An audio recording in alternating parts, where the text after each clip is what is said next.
El Club Olimpia es una entidad deportiva de Asunción, Paraguay, fundada el 25 de julio de 1902 por un grupo de jóvenes paraguayos. Su nombre fue sugerido por William Paaps, un neerlandés radicado en el país y considerado el padre del fútbol paraguayo, ya que fue quien introdujo y fomentó la práctica de este deporte en Paraguay a finales del siglo XIX. Desde su fundación, Olimpia se ha convertido en uno de los clubes más destacados de Paraguay, con una trayectoria exitosa en el fútbol y otras disciplinas deportivas. El franjeado está lleno de misterios, curiosidades, y cosas increíbles para ver, por eso hoy nos reunimos para ver el iceberg de Olimpia.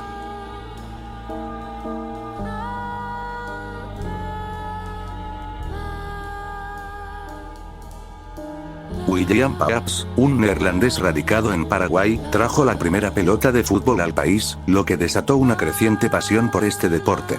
Inspirado por este entusiasmo, Paaps decidió crear una institución de fútbol. El 25 de julio de 1902, un grupo de amigos aficionados se reunió en la casa de la familia Rodi, ubicada en la esquina de las calles Azara e Independencia Nacional en Asunción, con el fin de fundar un nuevo club deportivo. Durante la reunión, surgieron varias propuestas para el nombre del club, como Paraguay y Esparta. Sin embargo, prevaleció la idea de William Paaps de llamarlo Olimpia, en honor al lugar donde los antiguos atenienses celebraban sus competencias deportivas, conocidas hoy como los Juegos Olímpicos. En 1979, Olimpia clasificó como campeón paraguayo para la Copa Libertadores, enfrentándose en la final al bicampeón Boca Juniors de Argentina. En el partido de ida, disputado el 22 de julio en Asunción, Olimpia ganó 2-0 con goles de Osvaldo Aquino y el uruguayo Miguel Ángel Piazza, aprovechando errores defensivos del equipo argentino. Antes del partido de vuelta, el presidente de Boca ofreció un soborno al presidente de Olimpia, Osvaldo Domínguez Dip, para que su equipo se dejara vencer, pero Dip rechazó la oferta con la frase: "La gloria no tiene precio". En el partido de vuelta, jugado en la Bombonera el 27 de julio, empataron 0-0, lo que permitió a Olimpia coronarse campeón, logrando su primera Copa Libertadores y título internacional. Olimpia se convirtió en uno de los únicos dos equipos, junto con Santos de Brasil en 1963, en dar la vuelta olímpica por Copa Libertadores en la Bombonera y, junto con el Real Madrid en 1994, uno de los tres únicos equipos en lograrlo en torneos internacionales oficiales. Ese mismo año, Olimpia conquistó la Copa Intercontinental al vencer al Malmö de Suecia, que participó en reemplazo del Nottingham Forest de Inglaterra, campeón de la Copa de Campeones de Europa. Esta fue la última final de la Intercontinental jugada a 2 partidos con localía recíproca. Olimpia ganó ambos encuentros, 1-0 en Malmö y 2-1 en Asunción, logrando un resultado global de 3-1. Con esta victoria, Olimpia se consagró campeón mundial, reafirmando su posición como uno de los equipos más importantes de Sudamérica en 1979. El Club Olimpia luce un uniforme blanco con una franja horizontal negra en el pecho, cuyo diseño tiene un origen peculiar. Fue ideado por William Paaps, quien se inspiró en su taza de desayuno, que tenía el mismo diseño, blanca con una franja negra. La miraba todos los días y en ella disfrutaba, con sorbos profundos y sabrosos, mis comidas y los recuerdos de mi madre y de mi patria, expresó Paaps. La taza, que se convirtió en un símbolo del club, se conserva actualmente en manos del bisnieto de Paaps, William Paaps Martínez, y a veces se exhibe en actos conmemorativos del Olimpia. El primer campeonato oficial de Paraguay se disputó en 1906, y el 8 de julio de ese año se jugó el primer partido oficial en la historia del fútbol paraguayo, Olimpia vs. Guaraní, considerado el primer clásico del país, que con el tiempo se conocería como el clásico más añejo del fútbol local. El encuentro terminó empatado 1-1, pero al final del campeonato, el título fue para el club guaraní. Friedrich Wilhelm Paaps Santelman, más conocido como William Paaps, fue un destacado dirigente social deportivo, empresario, instructor de educación física y diplomático neerlandés, que se radicó en Paraguay a los 18 años. Considerado una de las personalidades extranjeras más influyentes en la historia de Paraguay, Paaps fundó en 1902 el Club Olimpia, el primer club de fútbol del país, y fue miembro creador de la Asociación Paraguaya de Fútbol. Es conocido como el padre del fútbol paraguayo por haber introducido y promovido la práctica de este deporte en el país.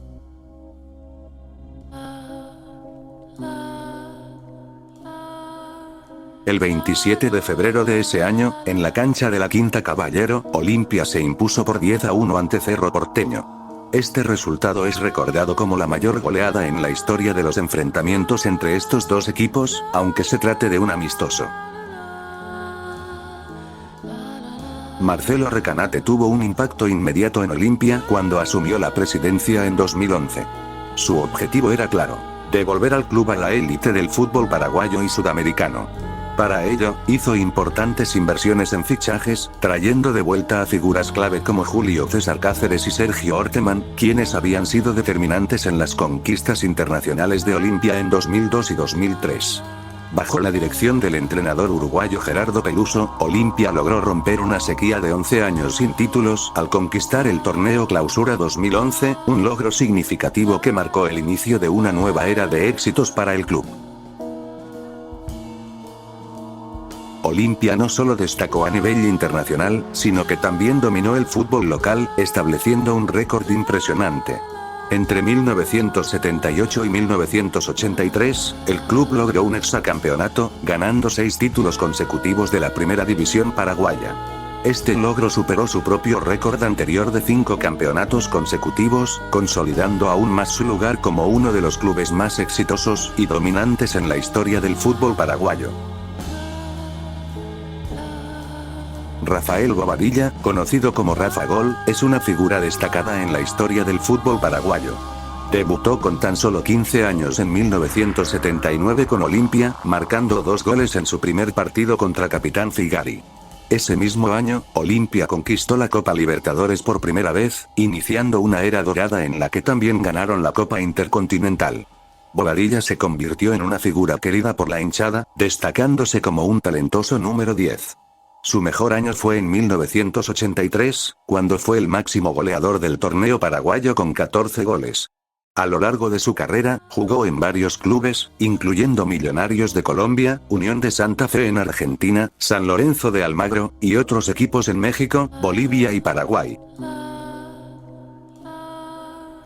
En 1990, Olimpia de Asunción logró un hito sin precedentes en el fútbol sudamericano, al ganar tanto la Copa Libertadores como la Supercopa Sudamericana, una hazaña que dejó en el aire cómo debía definirse la Recopa Sudamericana, tradicionalmente disputada entre los campeones de estos dos torneos. Ante esta situación única, surgieron muchas dudas sobre cómo proceder. Algunos sugerían que Olimpia debería enfrentar al subcampeón de la Supercopa, mientras que otros opinaban que, al ser campeón de ambas competencias, se le debía otorgar el título automáticamente. Finalmente, el 23 de enero de 1991, la decisión fue tomada en favor de Olimpia, que fue declarado campeón de la Recopa Sudamericana sin necesidad de disputar un solo partido. El Club Olimpia de Asunción, con su rica historia y éxitos, ha sido una fuente de inspiración para la creación de otros clubes que han adoptado su nombre y, en algunos casos, sus colores. En Paraguay, existen varios equipos que se identifican con el nombre Olimpia, mostrando la influencia del decano en diferentes regiones del país. Estos clubes, aunque independientes, reflejan la admiración y respeto que genera la institución asuncena, siendo vistos como herederos del prestigio y la tradición del Olimpia original.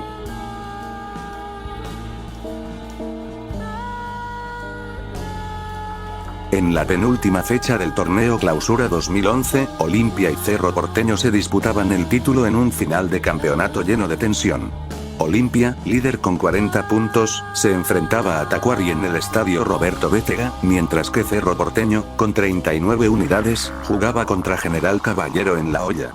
El partido de Olimpia estuvo marcado por una polémica que surgió a los 3 minutos del segundo tiempo. En un contragolpe, el arquero de Tacuary, Carlos Servín, cometió una infracción sobre el delantero de Olimpia, Luis Caballero, claramente fuera del área. Sin embargo, el árbitro del encuentro, Julio Samaniego, que estaba lejos de la jugada, sancionó penal a favor de Olimpia. El asistente Milcíades Saldívar tampoco corrigió la decisión, y el error resultó ser un momento crucial del partido. El 24 de noviembre, en la fecha 17 del torneo Clausura, Olimpia logró una victoria memorable sobre Cerro Porteño con un marcador de 4-2 en el Estadio Para Uno. El partido, dirigido por Daniel Garnero, fue muy disputado y requirió que Olimpia empatara en 2 ocasiones tras los goles de Alan Rodríguez para Cerro Porteño. Rodríguez abrió el marcador a los 14 minutos, pero Santa Cruz igualó el juego a los 23 minutos tras una habilitación del juvenil Eric López. Rodríguez volvió a poner a Cerro Porteño en ventaja a los 52 minutos, pero Roque Santa Cruz empató de nuevo a los 61 minutos con un cabezazo.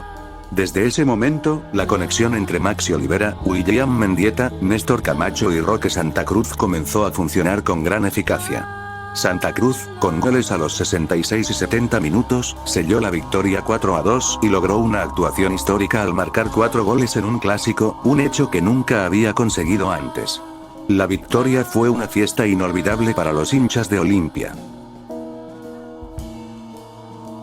El 24 de julio de 2024, se cumplieron 11 años del inolvidable resbalón del Tanque Ferreira en la final de la Copa Libertadores, cuando Olimpia enfrentó a Atlético Mineiro. El partido de vuelta, disputado en el Estadio Mineirao, fue uno de los momentos más dramáticos en la historia reciente del fútbol paraguayo. Olimpia, que había ganado el primer partido 2-0 en Asunción, se encontraba en una posición favorable para lograr su cuarta Copa Libertadores. Sin embargo, en los momentos finales del encuentro, un error crucial de Ferreira resultó ser el punto de quiebre. La acción fallida permitió que Atlético Mineiro empatara el marcador y finalmente ganara el título tras una dramática definición por penales. Para Olimpia, que bien hace Pitoni, la salida para Olimpia. Vamos a ver, levanta para Tanque, levantado, tu gol, Tanque, es tu gol, te rebaló Tanque Ferreira. Olimpia, como claro favorito para avanzar en la Copa Paraguay, enfrentó a Sportivo Trinidense en un partido que comenzó favorable para el decano. Con un control dominante desde el inicio, Olimpia abrió el marcador a los 35 minutos con un remate desviado de Julián Benítez, que engañó al arquero Florentín para el 1-0. A pesar de tener varias oportunidades para ampliar la ventaja, Olimpia no concretó, y en la segunda mitad, Sportivo Trinidense, reforzado por los ingresos de Salinas y Legal, empezó a generar más peligro. La igualdad llegó con un cabezazo de Blas Irala tras un centro de Vladimir Marín. La tanda de penales resultó decisiva, con Arístides Florentín de Trinidense destacando al atajar 2 penales, mientras que los jugadores de Trinidense, incluyendo Irala, Marín, Legal y Aveiro, lograron convertir casi todos. Olimpia solo pudo anotar con Mendieta y Sánchez. A pesar de la sorpresiva eliminación, Olimpia logró clasificarse a octavos como uno de los mejores eliminados, demostrando que en el fútbol paraguayo siempre pueden ocurrir sorpresas inesperadas. El apodo de Panchero para los hinchas de Olimpia tiene su origen en una anécdota que data de la época del presidente Marcelo Recanate. En una de las últimas fechas del campeonato, cuando ya no quedaban entradas disponibles para los aficionados, Recanate prometió a los hinchas que habría una cantina con panchos para compensar la falta de boletos. Sin embargo, el partido no salió como se esperaba y Olimpia terminó perdiendo y el campeón de ese torneo fue Cerro Porteño y eso llevó a que los hinchas de Olimpia recibieran el nuevo apodo de Pancheros. Desde su ascenso a la primera división, el Sportivo Ameliano se ha convertido en un auténtico dolor de cabeza para Olimpia, ostentando una notable supremacía sobre el decano. La V azulada ha logrado 4 victorias consecutivas contra Olimpia en partidos clave, incluyendo la Supercopa Paraguay en 2023 y la eliminación de Olimpia de la Sudamericana en 2024. Además, en el último enfrentamiento oficial en Para Uno antes de las remodelaciones, Ameliano se impuso nuevamente por 1-0.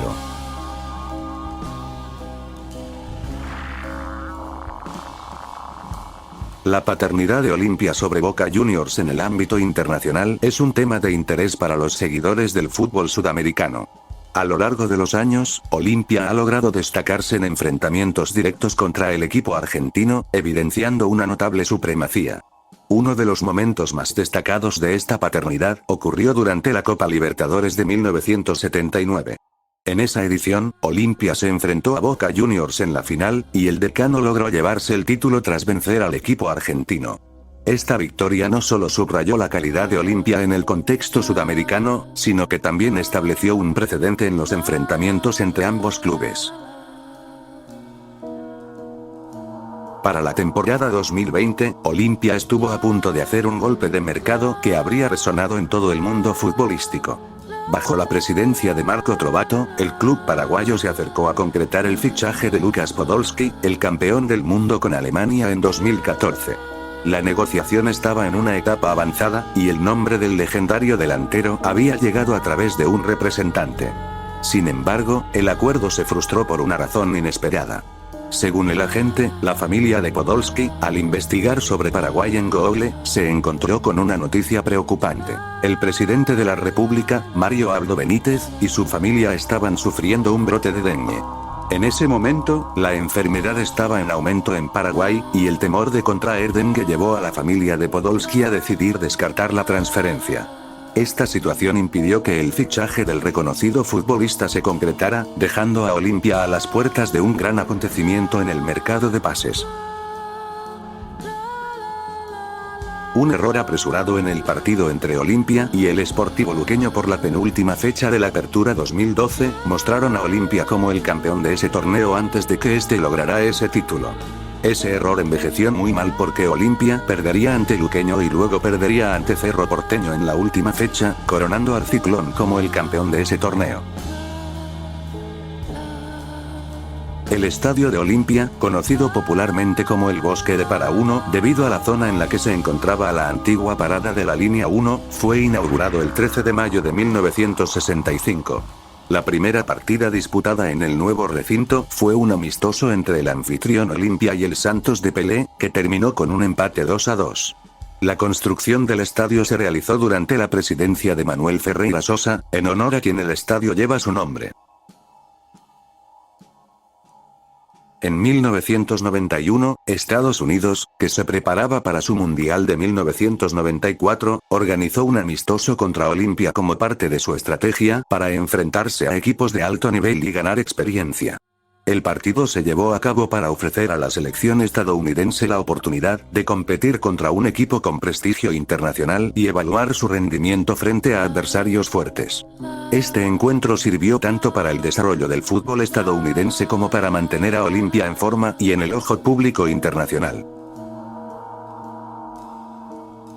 El 25 de junio de 2005, Olimpia se despidió con una amarga derrota en la última jornada del torneo Apertura, perdiendo 1-2 ante el 12 de octubre de Itauguá. El equipo franjeado, con una alineación juvenil, no pudo evitar terminar en la última posición de la tabla, acumulando apenas 13 puntos. Aunque los jóvenes aportaron entusiasmo, no fue suficiente para cambiar el destino del equipo. Gustavo Funes y Diego Miranda marcaron los goles para el 12 de octubre, que se aseguró un lugar en la liguilla pre-sudamericana gracias a esta victoria. Este partido fue posiblemente el punto más bajo de la historia del club porque era la primera vez que Olimpia terminaba último en 2 torneos consecutivos.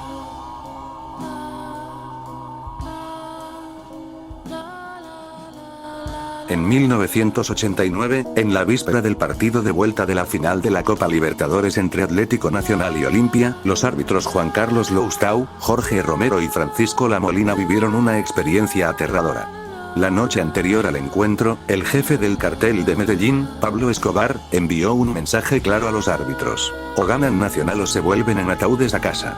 La intimidación fue tan severa que los árbitros temieron por sus vidas. Esta situación ocurrió en un contexto de violencia extrema en Colombia, donde el cartel de Medellín tenía un control casi absoluto y generaba terror en la población. A pesar del temor, el partido se jugó y Atlético Nacional ganó 2-0, forzando la definición desde el punto de penal, en la que finalmente se coronó campeón. Los árbitros, a pesar de las amenazas, dirigieron el partido bajo una gran presión y sin que se cuestionara su desempeño. Loustau, en entrevistas posteriores, afirmó que se mantuvo firme y dirigió el partido con integridad, a pesar del terror que había vivido. El 28 de septiembre de 2020, la Comisión Disciplinaria de la FIFA declaró a Marco Antonio Trovato Villalba, expresidente de Olimpia, culpable de violar el código disciplinario de la FIFA. Las acusaciones incluían manipulación de partidos y falta de cooperación durante la investigación. La decisión se relacionaba con partidos de Olimpia entre 2018 y 2019. Según el informe, Trovato violó el artículo 18 del Código Disciplinario, que trata sobre la manipulación de partidos, y el artículo 20, que establece la obligación de cooperar con las investigaciones. La FIFA había solicitado a Trovato entregar su teléfono celular para auditar conversaciones que supuestamente evidenciaban amaños de partidos a través de WhatsApp. Sin embargo, la abogada de Trovato, Nefer Ruiz Crespo, alegó que el teléfono no fue desbloqueado debido a un problema técnico, lo que complicó la investigación. Los chats implicaban un trato directo entre Trovato y el denunciante sobre detalles específicos de los partidos, lo que generó preocupación sobre la integridad de las competiciones. El 21 de agosto de 2001, Flamengo ganó 2-0 a Olimpia por Alcover en la tercera jornada del Grupo B de la Copa Mercosur. Este resultado se debió a una sanción impuesta por la FIFA a Olimpia, que excluyó temporalmente al club de las competiciones internacionales debido a que Osvaldo Domínguez Di había recurrido a la justicia ordinaria en un conflicto con los jugadores Nelson Zelaya, Juan Carlos Franco y Ricardo Cavarelli. La decisión de la FIFA, anunciada el 19 de diciembre de 2000, excluyó a Olimpia de todas las competiciones internacionales con efecto inmediato. La razón de la disputa legal era que Olimpia había llevado a los jugadores a la justicia ordinaria en lugar de resolver los conflictos en el ámbito deportivo. Esto llevó a la FIFA a suspender al club, resultando en la victoria de Flamengo por 2-0 en la Copa Mercosur. En un amistoso disputado el 9 de octubre de 2016 en Jujuy, Argentina, el partido entre Olimpia y Boca Juniors terminó en empate 2-2, pero no concluyó de manera oficial debido a incidentes en el campo. El partido debió ir a penales debido a que estaba en juego la Copa Pachamama, pero no se llevó a cabo la premiación debido al abandono del campo por parte del equipo de Olimpia. La decisión de Olimpia de retirarse del campo se debió a la protesta por la actuación del árbitro Fernando Espinoza, quien sancionó un penal por una supuesta mano del defensor Rolín. Además, el jugador Vargas fue expulsado durante los incidentes. El término Lost Media se refiere a contenido como películas, programas de televisión, música y videojuegos que ha sido parcial o completamente perdido y ya no está disponible al público. En el fútbol paraguayo, un ejemplo de esto es la final del campeonato del año 2000 entre Guaraní y Olimpia. En esa ocasión, Olimpia ganó el partido de ida 1-0 y se consagró campeón con una victoria 3-1 en el partido de vuelta. Sin embargo, el partido de ida no tiene registros fotográficos ni vídeos disponibles, supuestamente por el partido de ida fue uno de los robos más grandes de la historia del fútbol paraguayo. Otro caso notable de Lost Media en el fútbol es la primera final de la Copa Libertadores en la que Olimpia participó, en 1979. Aunque el equipo paraguayo no ganó el título, hay escasos registros de video de esa primera final, solo algunas fotos. La falta de material audiovisual completo sobre esa final hace que sea difícil apreciar todos los detalles del evento histórico. En caso de los 16 pagantes viene de un partido entre Olimpia y 3 de febrero por la fecha 19 del torneo Apertura 2014 en el que Olimpia se negó a dar los datos de la recaudación y de los pagantes de ese partido. Se desconoce el motivo del por qué se negaron a dar los datos, pero según vídeos de aquel partido hubo como mínimo 1000 ingresantes, así que dudo que los pagantes sean tan pocos.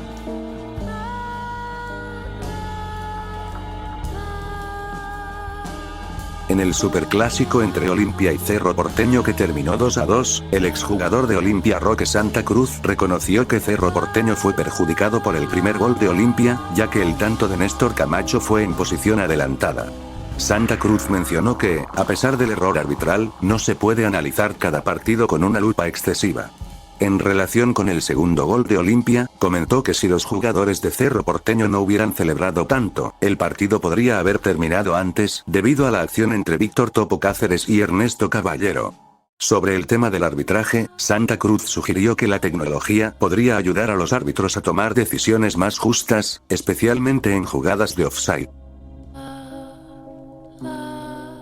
La afirmación de que la Copa Libertadores de 1990 estuvo amañada a favor de Olimpia proviene de una revelación del fallecido Luis Cubilla, según un artículo del periodista ecuatoriano Vito Muñoz en la página web del diario El Telégrafo. Cubilla, quien dirigió a Olimpia y ganó la Copa Libertadores en 1979 y 1990, habría contado a Muñoz que el club paraguayo se benefició de decisiones arbitrales favorables durante la final contra Barcelona de Guayaquil. Cubilla explicó que la final de 1990 estuvo marcada por el apoyo de la Conmebol al árbitro argentino Juan Carlos Loustau, quien, según la versión de Cubilla, recibió una distinción de FIFA debido a su compromiso con la Confederación Sudamericana. Se afirmó que la superioridad de Olimpia en la primera final, que ganó 2-0 en Asunción, y la presión ejercida sobre los árbitros, contribuyeron a la victoria del equipo paraguayo. Cubilla también mencionó que Loustau favoreció a Olimpia al anular un gol legítimo de Barcelona y al no repetir un penal fallado. Cubilla pidió a Muñoz que revelara estos detalles solo después de su muerte, afirmando que su conciencia quedaba tranquila sabiendo que Barcelona eventualmente resurgiría.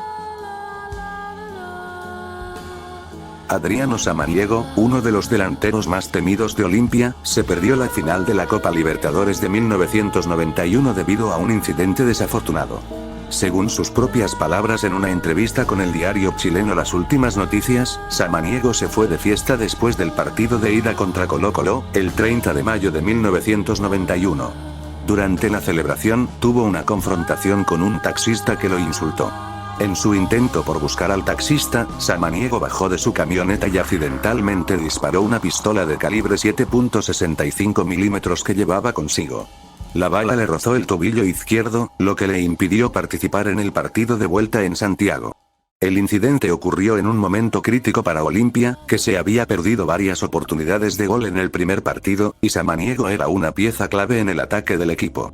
La ausencia de Samaniego en la final contribuyó a que Colo-Colo se llevase el título. En 1940, la Liga Paraguaya de Fútbol enfrentó una crisis reglamentaria, ya que el 9 de marzo se aprobó la disposición del descenso para el último clasificado de la primera división, pero no se estableció un ascenso automático para el campeón de la intermedia. Los clubes de primera división en ese momento eran Cerro Porteño, Libertad, Guaraní, River Plate, Olimpia, Atlántida, Nacional, Sol de América, Presidente Hayes, Atlético Corrales y Sportivo Luqueño. La idea era reducir el número de equipos a 10, ya que el torneo de 1940 comenzó con 11 participantes. La falta de una regulación clara sobre el ascenso y descenso generó incertidumbre. La temporada de 1940 se convirtió en un punto de inflexión con la reimplementación del sistema de descenso y la redacción de un nuevo reglamento que consolidaría las normas dispersas. Juan Arturo Lavigne y Manuel Bedoya lideraron esta codificación, que se aplicaría a partir del 1 de enero de 1941. El campeonato comenzó con Cerro Porteño como bicampeón, y el equipo mantuvo un desempeño dominante para ganar el tricampeonato. Mientras tanto, Olimpia, que había comenzado como favorito, sufrió una caída inesperada, acumulando derrotas y empatando partidos cruciales. La juventud de su plantilla y problemas internos contribuyeron a su mal desempeño. La crisis en Olimpia se agravó con la expulsión del arquero Enrique Galeano y la suspensión de Porfirio Sosa Lagos y Albino Chaparro, quienes habían viajado a Misiones para jugar en un torneo de aficionados, descuidando partidos importantes de su equipo.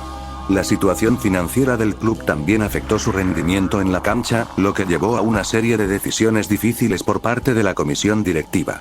El 2 de septiembre de 1940, la comisión directiva de Olimpia respondió a las especulaciones sobre el posible cambio en las reglas de descenso, afirmando que asumirían la situación con sencillez decorosa. A pesar de las dificultades, el nuevo reglamento que se aplicaría en 1941 salvaría a Olimpia del descenso a la intermedia, mientras que el campeón de la intermedia de 1940, Sport Colombia, no ascendió debido a la falta de una normativa establecida para ese propósito. En una reciente entrevista, Vladimir Marín, ex mediocampista de Olimpia, abordó el controvertido episodio del 2012 relacionado con el Grupo Bronco.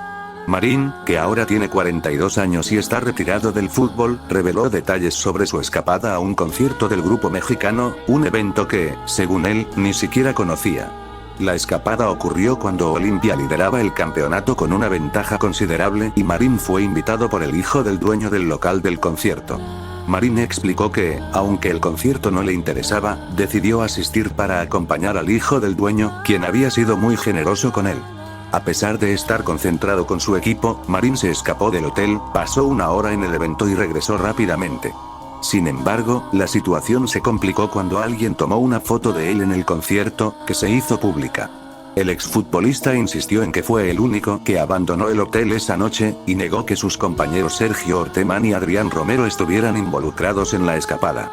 A pesar de sus aclaraciones, el incidente llevó a la suspensión de Marín y de los otros dos jugadores, lo que afectó severamente el desempeño del equipo. El Ministerio Público formuló una imputación en contra de un travesti que apareció en un video en ropa interior en plena gradería del Defensores del Chaco durante el encuentro disputado entre Olimpia y Cerro Porteño. El hecho ocurrió durante el encuentro deportivo disputado entre el Club Olimpia y Cerro Porteño que fue llevado a cabo en el Estadio Defensores del Chaco. Esta persona se expone a la prohibición del ingreso a eventos deportivos, y la expectativa de pena de hasta 5 años de prisión o multa por los hechos de actos exhibicionistas.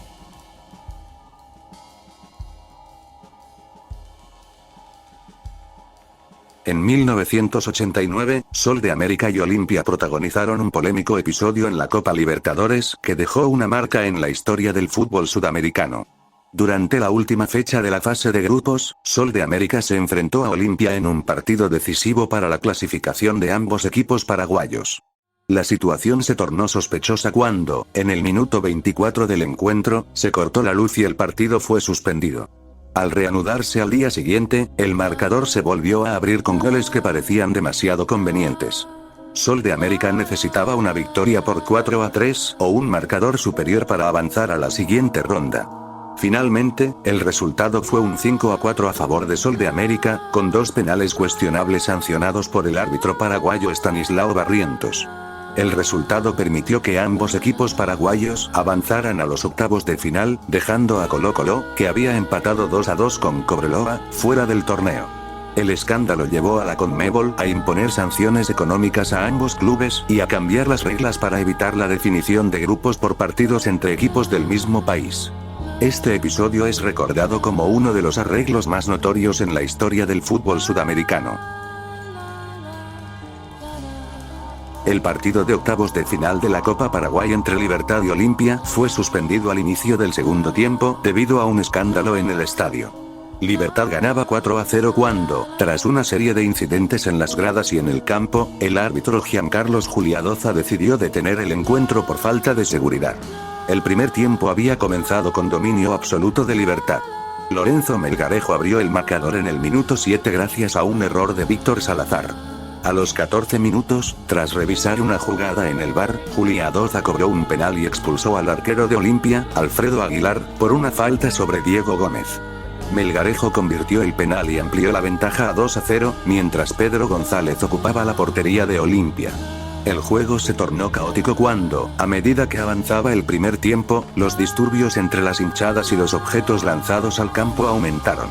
Libertad aprovechó el descontrol para aumentar su ventaja con un tercer gol de tiro libre de Melgarejo y un cuarto gol de Roque Santa Cruz antes del descanso. La segunda mitad comenzó con más bengalas y butacas lanzadas hacia el campo, especialmente hacia el arco sur donde estaba la hinchada de Olimpia.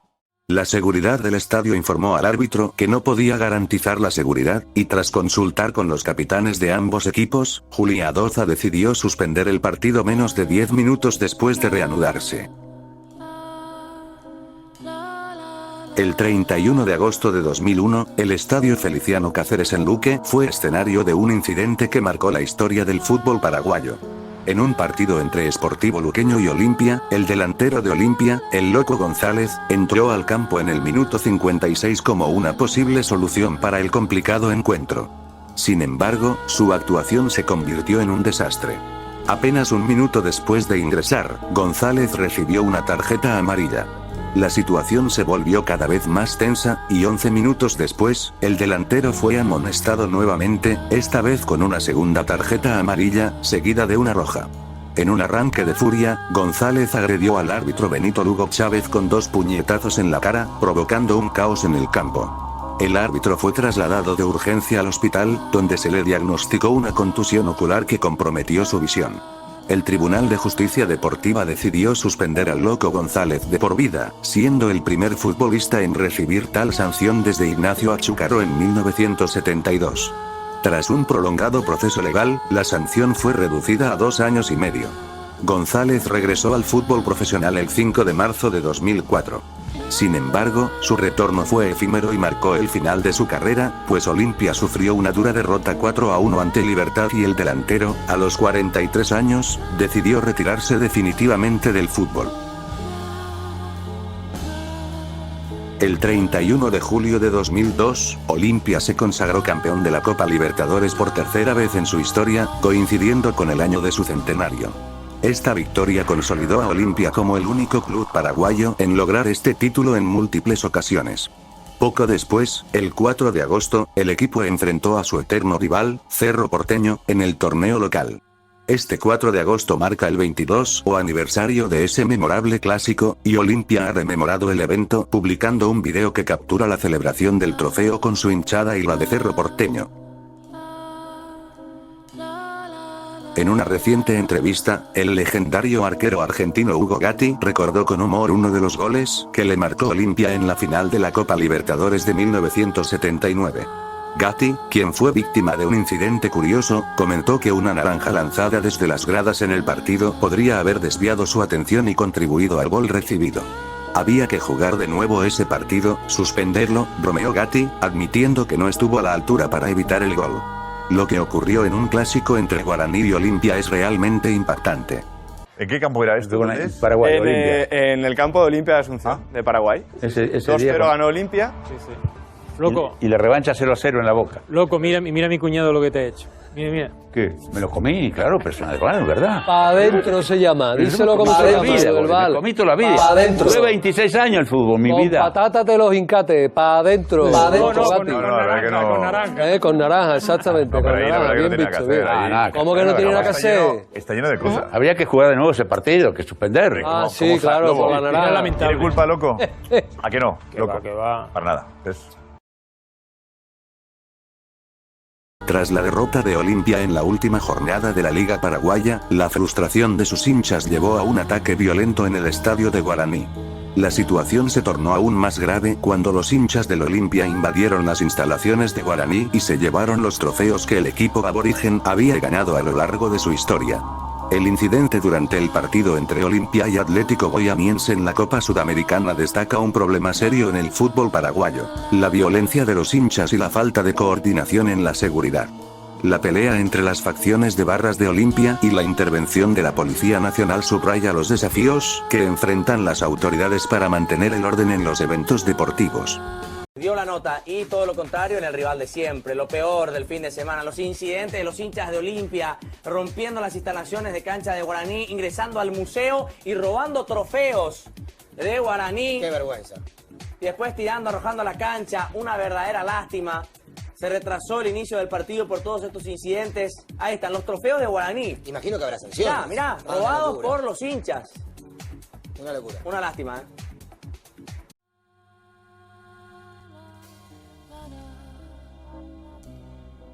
El comisario Luis Aquino proporcionó detalles sobre cómo se intentó manejar la situación, pero la tensión entre las dos facciones de hinchas, la barra del 79º y la barra de la O, llevó a una serie de enfrentamientos tanto dentro como fuera del estadio. Este tipo de violencia no solo afecta la seguridad de los asistentes al partido, sino que también empaña la imagen del fútbol y el esfuerzo de los clubes por ofrecer un espectáculo para los aficionados. Rodrigo Burgos, futbolista de Olimpia, se entregó a la justicia en marzo de 2018 tras una orden de captura dictada por el juez Juan Francisco Recalde.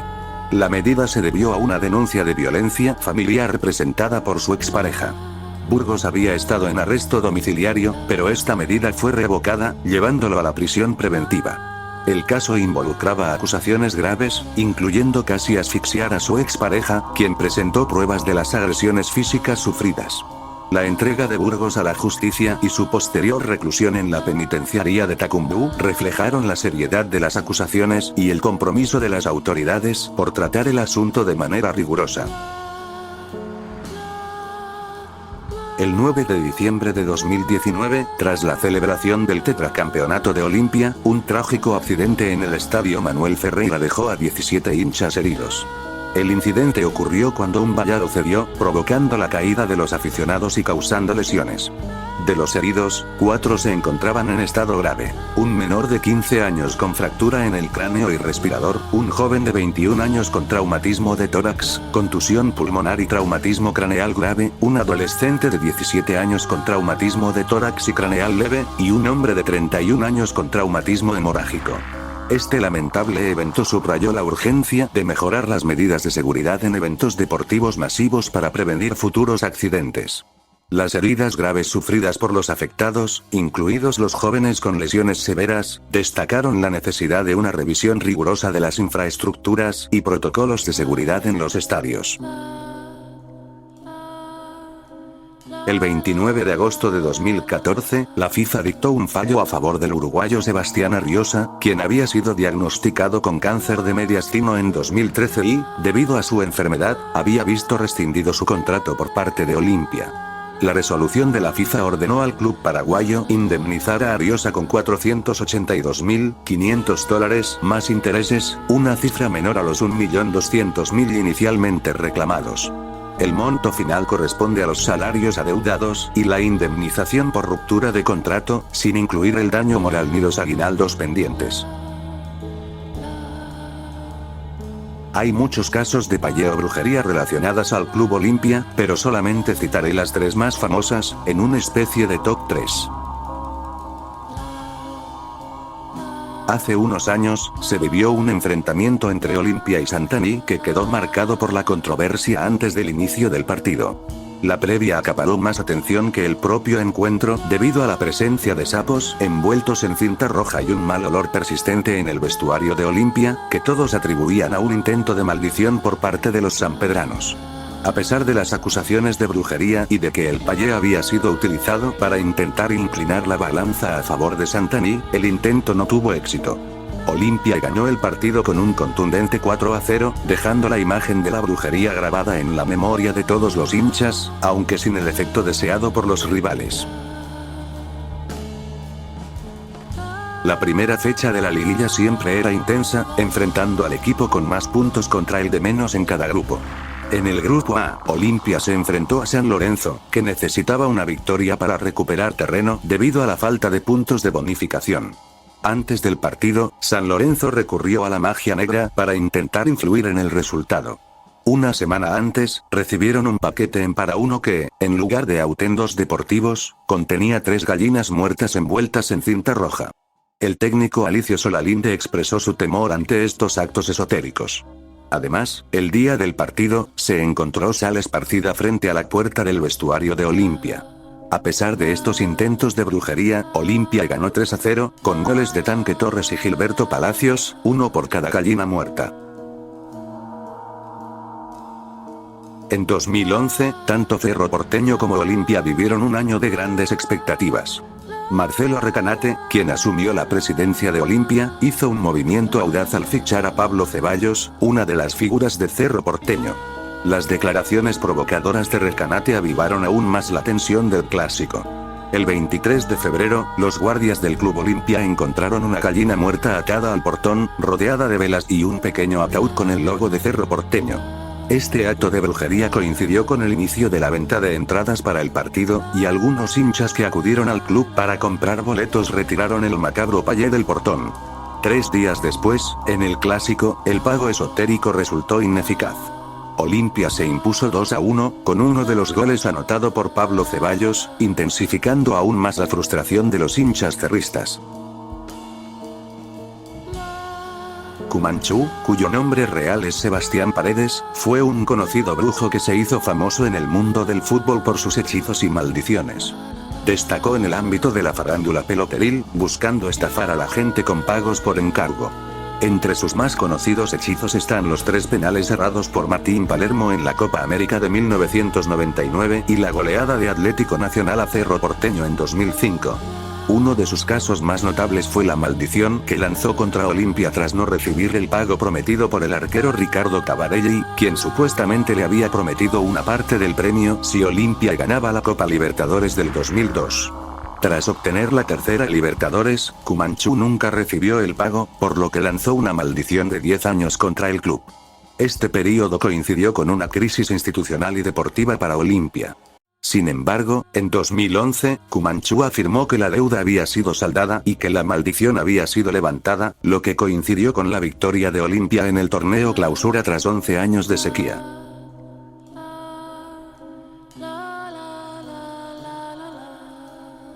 Justo Rolando Meza, exfutbolista de Olimpia entre 2006 y 2007, ha estado desaparecido desde septiembre de 2019. Sus familiares, que no han tenido noticias sobre él desde entonces, piden ayuda para localizarlo. La última información que recibieron fue que Meza se dirigía a Argentina como chofer, acompañado de un amigo que iba a comprar repuestos. Meza, quien también jugó en clubes como 12 de octubre, Bolívar y Shanghái en China, se comunicó por última vez con su primo Joel González el 7 de septiembre de 2019. Desde entonces, no se ha tenido ninguna noticia sobre su paradero. La policía encontró el cuerpo de una mujer en la Villa Olimpia, cerca de un autobús usado por el plantel de Olimpia. El fiscal Federico Espinoza confirmó el hallazgo. Se ha confirmado que el cadáver corresponde a Sonia Berra de Trote, esposa del dirigente del club Adolfo Trote. Adolfo Trote, tras disparar y herir gravemente a su esposa en un ataque de furia, transportó el cuerpo a la Villa Olimpia y lo dejó allí antes de huir. Trote fue arrestado al día siguiente y, tras el juicio, fue condenado a 30 años de prisión más 10 años adicionales como medida de seguridad. En Asunción, Paraguay, un hincha de Olimpia se prendió fuego y sufrió graves quemaduras tras la aplastante derrota de su equipo por 8-2 ante América de México en la Copa Libertadores. El fanático, identificado como Marcos Antonio Ferreira, de 23 años, era miembro de la barra brava Mafia Negra. Luego de ver el partido en un bar cercano a su casa, Ferreira, afectado por la derrota y en evidente estado de ebriedad, decidió prenderse fuego. A pesar de los esfuerzos de amigos y familiares por intervenir, el hincha resultó con quemaduras severas en diversas partes de su cuerpo. Si el video te gustó, dale like y suscríbete para más contenido similar.